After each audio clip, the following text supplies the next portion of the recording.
Liverpool, perched on England's northwest coast where the River Mersey meets the Irish Sea, was experiencing a transformation unlike anything Britain had ever witnessed. In 1800, this booming port of nearly 80,000 souls was becoming one of the world's wealthiest cities, its docks choked with ships carrying cotton, sugar, tobacco, and human cargo. Fortunes were made overnight. Grand Georgian buildings rose alongside fetid slums. The air itself was thick with contradictions. The sweet smell of sugar refineries mixing with the stench of open sewers. The ring of construction hammers competing with the cries of street vendors and the groans of the desperately poor. Today, advanced AI technology allows us to transform centuries-old engravings, paintings, and maps into photorealistic recreations, bringing these lost streets back to life. Join me as we step into the Liverpool our ancestors once knew, a city of extremes where unprecedented wealth and grinding poverty existed side by side. The waterfront, heart of empire.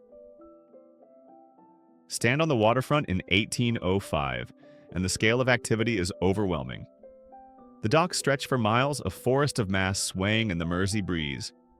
Hundreds of ships crowd the harbor, massive three-masted merchantmen, sleek brigs, coastal traders, fishing boats. The air vibrates with sound, sailors shouting in a dozen languages, cargo cranes creaking, barrels rolling across cobblestones, horses clopping, seagulls screaming overhead. This is where Liverpool's wealth begins and ends. Watch those ships being unloaded. That one, just arrived from the Caribbean, carries hogsheads of sugar and rum, each barrel worth more than a working man earns in a year. Those bales being winched onto the dock, raw cotton from the American South, soon to be spun in Lancashire's mills. And that ship over there, low in the water, she's loaded with manufactured goods bound for distant markets. But there's a darkness here that permeates everything. Until 1807, Liverpool is Britain's premier slave trading port. Over half of all British slave ships sail from these docks, carrying shackles, guns, and cheap goods to Africa, then human beings to the Americas, then plantation products back to Liverpool. The infamous Middle Passage, where enslaved Africans die by the thousands in shipholds, makes Liverpool merchants staggeringly wealthy. Even after 1807, when Britain abolishes the slave trade, Liverpool's prosperity still rests on slavery's foundation. The cotton, sugar, and tobacco flooding through these docks are produced by enslaved labor. The magnificent buildings rising across the city are built with blood money. Watch the dock workers themselves, stripped to the waist despite the cold, loading and unloading cargo in 12-hour shifts. Their hands are scarred, their backs bent from years of brutal labor. They're paid by the day. No work means no pay, which means their families go hungry. Accidents are common: crushed feet, broken bones, men falling into holds. There's no compensation, you're simply replaced. At high tide, the Mersey laps against the dock walls, its water brown and foul, carrying sewage and industrial waste. At low tide, the mudflats are exposed, and scavengers, often children, wade through the filth, searching for anything valuable: rope, nails, coal, anything that can be sold. The Liverpool Town Hall, monument to power. Walk to Castle Street and you'll see the Town Hall, rebuilt after a devastating fire in 1795. This neoclassical masterpiece dominates the skyline, its dome rising high, topped with a statue of Minerva, Roman goddess of wisdom, war, and commerce, a fitting guardian for this merchant city. Step inside if you're wealthy and connected enough. The entrance hall is breathtaking. Soaring columns, elaborate plasterwork, paintings celebrating Liverpool's maritime achievements. The council chamber features mahogany paneling, crystal chandeliers, and furniture crafted by master artisans. Upstairs, the assembly rooms host balls where Liverpool's elite gather in silk gowns and tailored coats, dancing and discussing trade while champagne flows. The irony is inescapable. This building, this symbol of civic pride, was built with profits from the slave trade. Many merchants whose portraits hang on these walls made their fortunes trafficking in human misery. Yet they see themselves as respectable, even noble pillars of society. Outside, the reality is different. Beggars huddle in doorways. Street vendors hawk hot pies and roasted chestnuts. Hackney carriages carry the wealthy to appointments, while sailors on shore leave stumble from tavern to tavern. The Watch, Liverpool's primitive police force, tries to maintain order, but they're overwhelmed, corrupt, and often drunk themselves. The slums, where most people live. Squeeze down the narrow courts and alleys behind the grand buildings, and you enter another world entirely. Here, Liverpool's working poor are packed into cellars and crumbling tenements, sometimes 20 people to a single dwelling.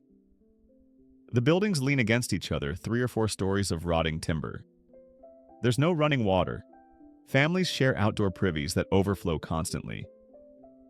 Look into a cellar dwelling. The room is perhaps 12 feet square, with a ceiling so low you must stoop. The floors bare earth, perpetually damp. A single small window at street level provides the only light. In this space, a family of 8 lives eats, sleeps, and often works. The furniture is minimal: a rickety table, a few stools, straw mattresses crawling with vermin. There's no heat except a small fireplace that fills the room with smoke. In winter, the cold is bone deep. In summer, the heat and stench are unbearable. Disease stalks these streets like a predator.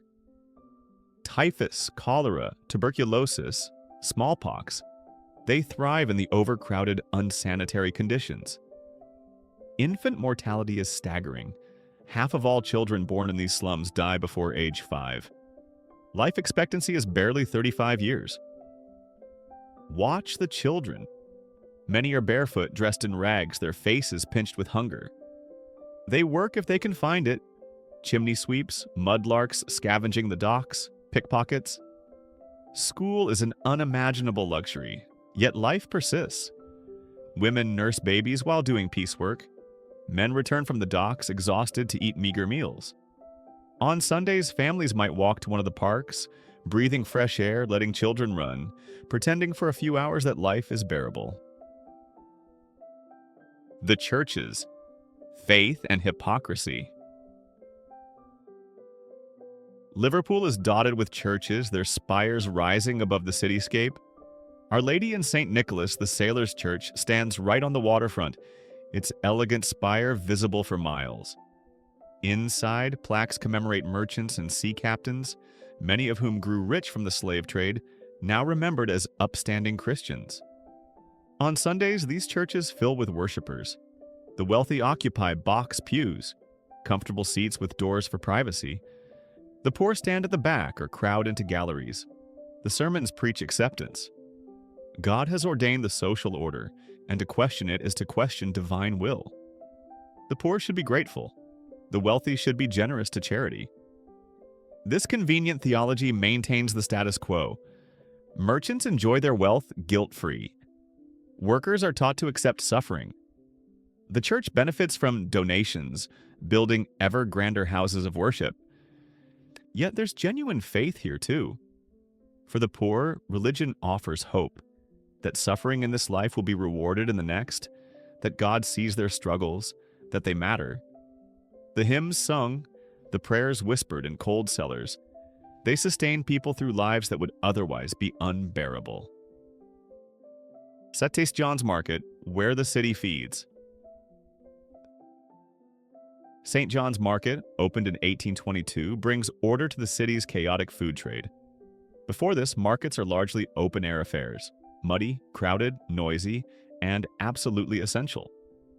Walk through on a market morning. Fishwives scream the freshness of their catch. Butchers hack at carcasses, blood pooling on wooden blocks. Vegetable sellers arrange potatoes, cabbages, turnips in neat pyramids. The noise is deafening, haggling, gossiping, children crying, dogs barking. The quality varies wildly. The wealthy send servants to buy the best cuts, the freshest fish, the finest vegetables. The poor scrape together pennies for scraps. Offal, bruised vegetables, stale bread. That fish might be days old, painted with chemicals to look fresh. That flour might be mixed with chalk. That milk might be watered down. Pickpockets work the crowds expertly. Violence flares over prices and perceived cheating. But this is also where community happens. Women exchange news while shopping. Neighbors help neighbors. The market is democratic in its way. Rich and poor shop side by side, though they buy very different things. The future taking shape. Stand on Lime Street in 1805 and you're looking at farmland, windmills turning lazily, cattle grazing. It's hard to imagine that within 3 decades this will be transformed into a railway terminus, that steam engines will revolutionize transport, that Liverpool's growth will accelerate beyond anything currently imaginable. The seeds of that future are already visible. Construction is constant. New docks, new warehouses, new streets pushing outward. The population grows by thousands every year. Innovations in shipping and trade and industry converge on Liverpool, making it wealthier, larger, more important. But the problems are growing too. The slums expand faster than anyone can manage. Disease is endemic. Social tensions simmer. The wealth gap widens daily. The human cost. This tour of Liverpool reveals a fundamental truth about the Industrial Revolution and the British Empire. Unprecedented wealth was created, but at staggering human cost. The magnificent buildings, the bustling trade, the cultural achievements, all built on slavery, exploitation, and grinding poverty. The merchants in their townhouses never saw the cellar dwellings. The ladies at balls never smelled the slums.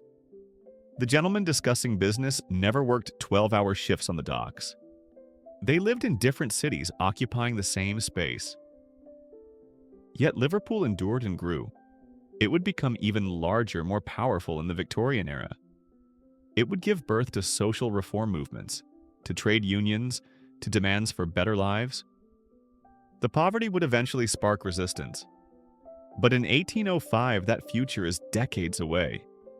For now, Liverpool is a city of stark contrasts. Magnificent and miserable, wealthy and wretched, a monument to human ambition and human cruelty existing side by side. This was just a glimpse of Liverpool in the early 1800s, a city on the brink of even greater transformation. If you enjoyed this step back in time, please hit the subscribe button so you don't miss where we're going next. Thanks for watching, and we'll see you in the past.